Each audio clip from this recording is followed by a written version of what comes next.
클래스 이름이 linear probing입니다.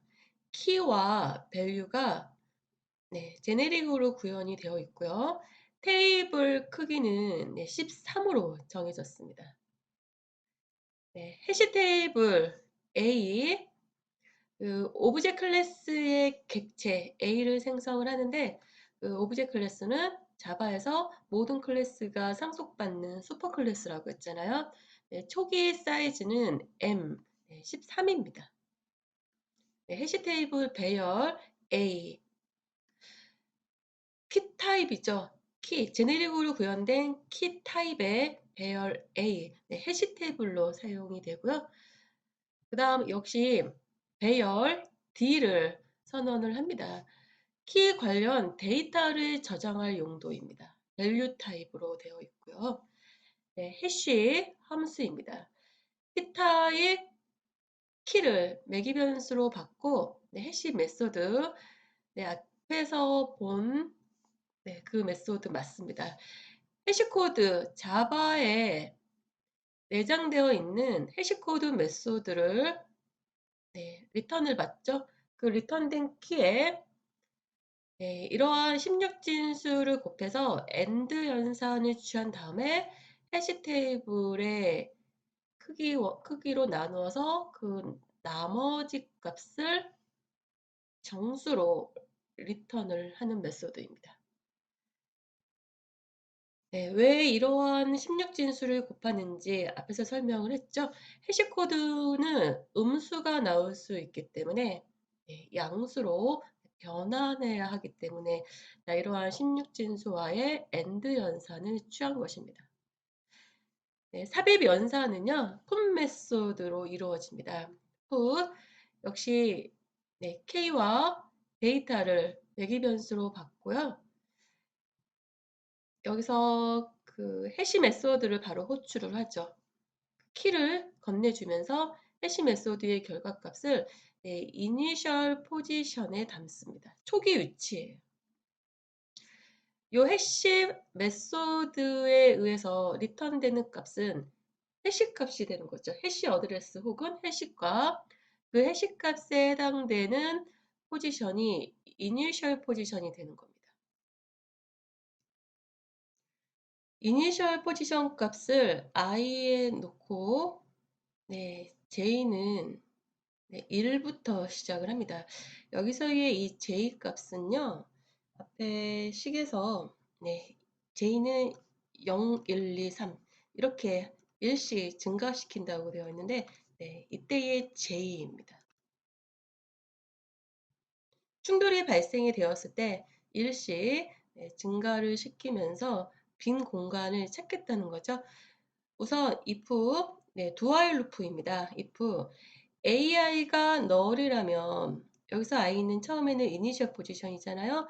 삽입 위치가 발견이 되었다면 그 키에 해당되는 위치가 비어 있다면 그 원소에 키를 저장을 합니다. 키를 해시 테이블에 저장을 하고요. di에는 아까 d는 키 관련 데이터가 저장이 된다고 했었죠. 키 관련 데이터를 동일한 인덱스 하에 저장을 합니다. 그리고 리턴을 하면 되고 AI가 null이 아니라면 그 다음 if문을 만나게 되겠죠. if AI가 i번째 배열의 원소에 이미 들어가 있고 값이 들어가 있고 그 값이 키와 같다면, 즉 여기서 매기 변수로 받은 그 키가 저장되어 있다면, 다른 키가 저장이 되어 있다면, 즉 같은 키가 존재한다면 di는 데이터만 갱신을 합니다. 여기서는 키가 같은 경우에는요, 그 데이터만 갱신을 하고 키가 다르다면 바로 요 문장을 만나게 되겠죠. 첫 번째 if문은 그 공간이 비어 있다면, 두 번째 if문은 그 공간이 i번째 공간이 비어 있지 않고 같은 키가 들어가 있다면 그 데이터만 갱신을 하고요. 그렇지 않다면 여기 21번째 라인을 만날 때는 다른 키가 그 공간을 차지하고 있는 경우입니다.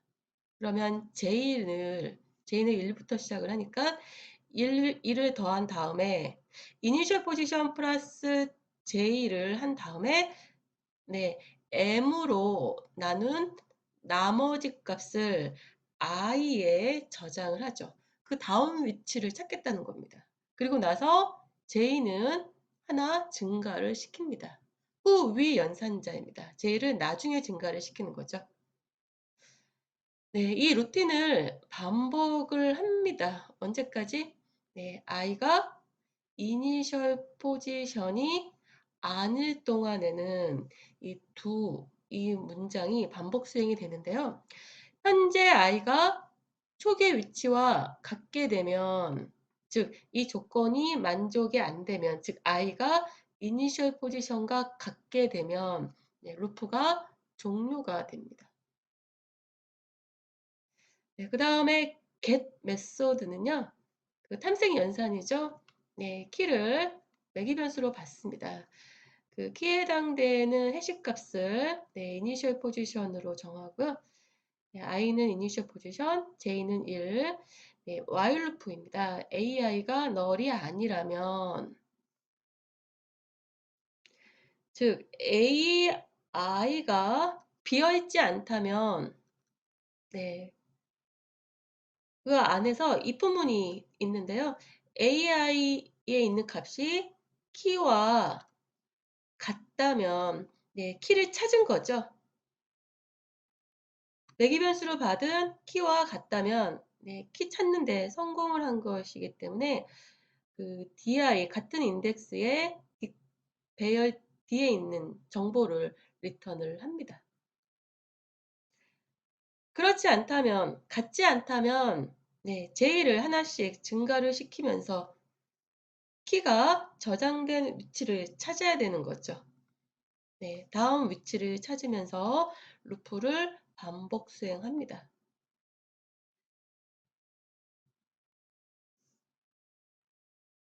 그럼 이 while 루프는요, 언제 빠져나오게 되는 것일까요?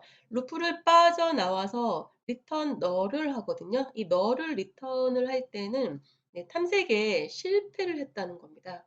그럼 언제 이 while 루프를 종료하게 될까요? 앞에서 선형 조사는 1차 군집화가 발생이 된다라고 했습니다. 앞에 예에서 봤지만 그 키가 뭉쳐서 저장이 되는 거죠. 이렇게 뭉쳐서 저장이 되기 때문에 그 다음 비어있는 빈칸을 만나게 되면은요, 더 이상 그 키에 해당되는 키의 탐색이 실패가 된 것입니다. 키가 뭉쳐져서 탐색이 되기 때문에 비어있는 칸에는 null이 저장이 돼 있죠. 그 null을 만나게 되면은 탐색이 실패가 된 거예요. 따라서 그 while 루프의 조건식이 ai가 null이 아니라면, 즉 ai가 null과 같다면 루프를 빠져나옵니다. ai가 null과 같아지게 된다는 것은 1차 군집화에 의해서 키들이 뭉쳐져서 저장이 되어 있는데 그 범위를 벗어났다는 뜻이잖아요. while 루프를 벗어나서 null을 리턴을 합니다. 즉 탐색을 실패했다는 거고, 탐색이 성공을 했다면 그 인덱스에 해당되는 배열 D에 저장되어 있는 di 값을 리턴을 합니다.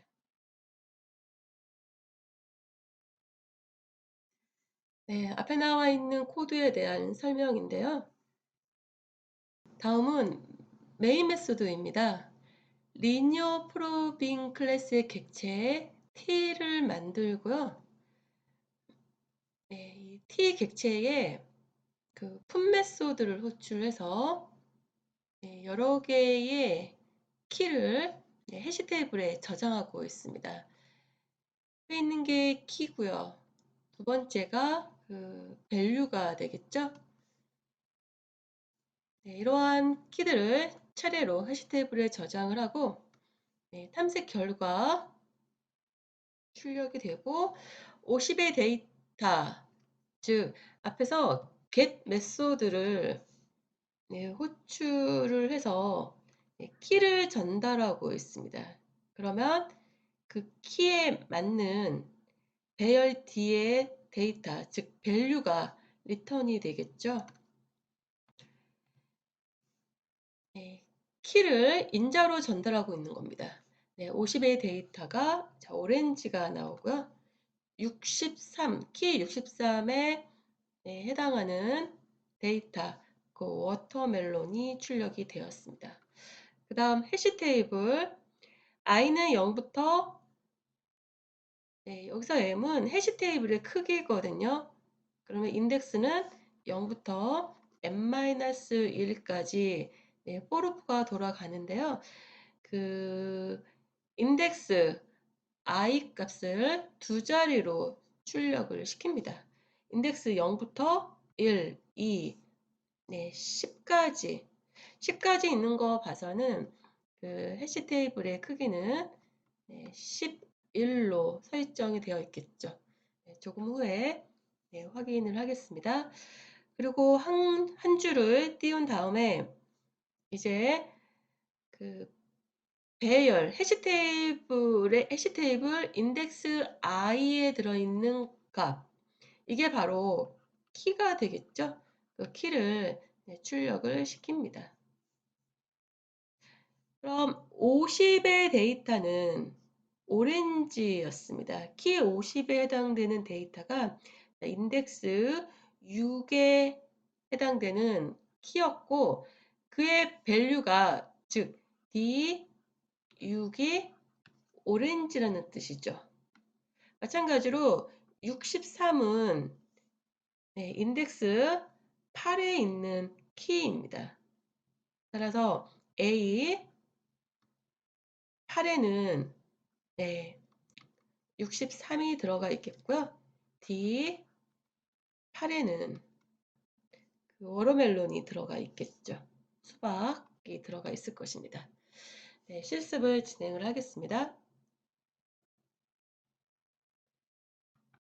리니어 프로빙이라고 하는 폴더로 들어가면 리니어 프로빙 클래스 하나가 들어가 있죠. 복사를 해서 프로젝트 00이라고 하는 패키지 아래에 클래스를 만들겠습니다. 리니어 프로빙이에요. 여기에 복사한 코드를 붙여넣기 하고요.